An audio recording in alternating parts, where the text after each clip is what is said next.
میدونستی رون بره 5 تا غده داره؟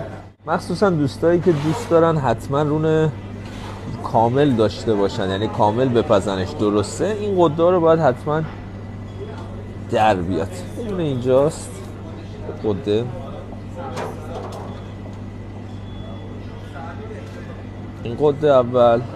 بعد میایم این قسمت که قسمت نرینگی گوشته، شبیه گوشته ولی اینو میخوام بردارن، نگاه کنید گوشت نیست، باید این تیکش برداشته بشه.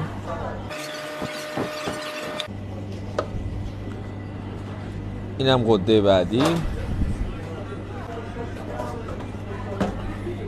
واسه اینکه گوشت رو پاره نکنی و سر گوشتتون خراب نشه، یه سریا میان گوشت رو از این سمت باز میکنن که بخوان این غده رو در بیارن، ولی جاشو ببینید از این سمت انگشت رو میکنیم اینجا و اینو میکشیم بیرون. اینم میشه غده بعدی. حالت گوشتتون رو ببینید، پاره نشده انگار، نه کامل. خب یه غده دیگه هم اینجاست، نگاه کنید.